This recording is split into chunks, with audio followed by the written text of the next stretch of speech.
इधर यूपी सरकार के पत्र के जवाब में प्रियंका गांधी की ओर से अगला पत्र जारी किया गया है। मजदूरों के मुद्दे पर राजनीति कर रही है यूपी सरकार। हमारी 500 बसें गाजियाबाद और नोएडा बॉर्डर पर खड़ी हुई हैं।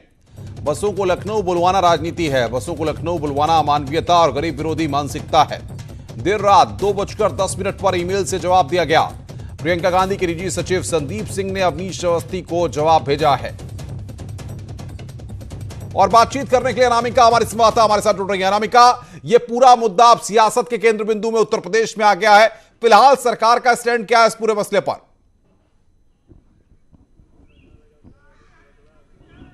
देखिए, प्रवासी श्रमिक जहां पे एक तरफ हाईवे पर परेशान है, बेहाल है, घर पहुंचने के लिए जार है, वही दूसरी ओर देखिए बसों को लेकर लगातार बैक टू बैक पत्राचार जो है सरकार की ओर से प्रियंका गांधी के निजी सचिव की ओर से किया जा रहा है। सबसे पहले 16 मई को इसकी शुरुआत प्रियंका गांधी ने की थी।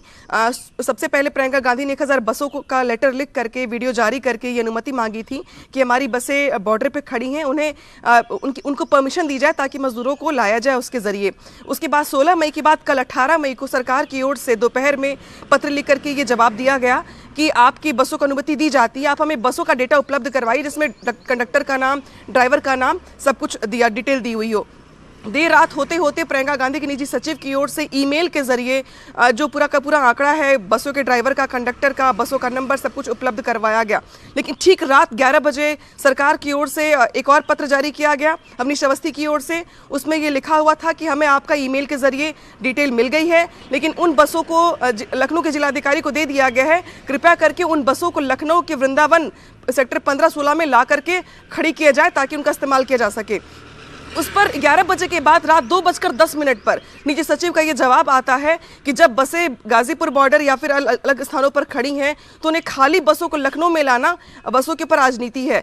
तो देर रात तक, यानी कि यूं कहें तो कल से जो सिलसिला शुरू हुआ है बसों पर पॉलिटिक्स करने का, वो रात 2 बजे तक चलता रहा है और अभी तक सिर्फ और सिर्फ जो भी हो रहा है वो लेटर्स पर ही हो रहा है। मजदूरों को अभी तक एक भी बस नहीं मिल पाई है, मजदूर सड़क पर ही बदहाल है अभी, लेकिन चिट्ठियों के जरिए जरूर आरोप प्रत्यारोप का सिलसिला जारी हो चुका है। तो सियासत इस पूरे मसले पर हो रही है। अब देखना ये होगा कि आने वाले वक्त में अब कांग्रेस की तरफ से और क्या रिएक्शन इस पूरे मसले पर सामने आता है। आगे बढ़ते हैं। सीएम आवास पर सीएम योगी आदित्यनाथ आज सुबह 10 बजे अफसरों की टीम 11 के साथ बैठक करेंगे। बैठक में लॉकडाउन 4 के एडवाइजरी को लेकर सख्ती से लागू करवाने पर चर्चा की जाएगी। साथ ही सोशल डिस्टेंसिंग का सख्ती से पालन करवाने के साथ प्रवासी श्रमिकों के सकुशल आने पर भी चर्चा हो रही है। तो मुख्यमंत्री योगी आदित्यनाथ टीम 11 के साथ थोड़ी देर में बैठक करेंगे। लॉकडाउन 4 को सख्ती से लागू करवाने पर आज चर्चा की जाएगी।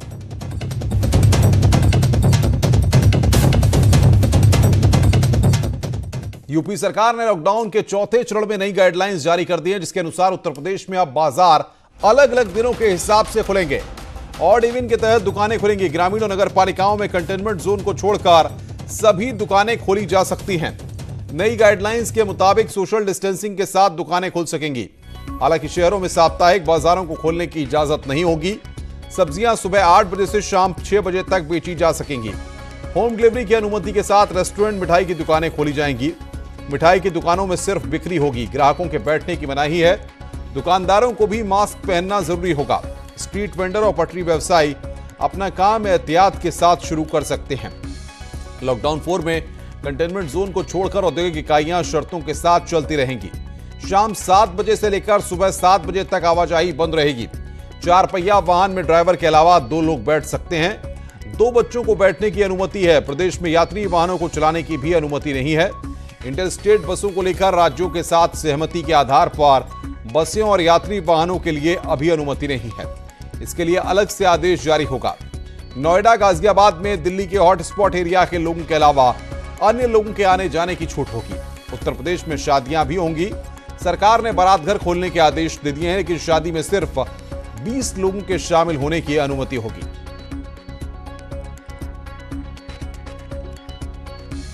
तो उत्तर प्रदेश में नई गाइडलाइंस सामने आ गई हैं। नई गाइडलाइंस के मुताबिक अब ऑड इवन फॉर्मूला पर आपको बता दें कि दुकानें खुलेंगी और बाजारों में क्या हलचल होगी वो भी हम आपको बताएंगे। लेकिन कंटेनमेंट जोन में जरूरी सेवाओं को ही सिर्फ इजाजत दी गई है। दुकानों पर बैठकर खाने की इजाजत यहां पर नहीं है।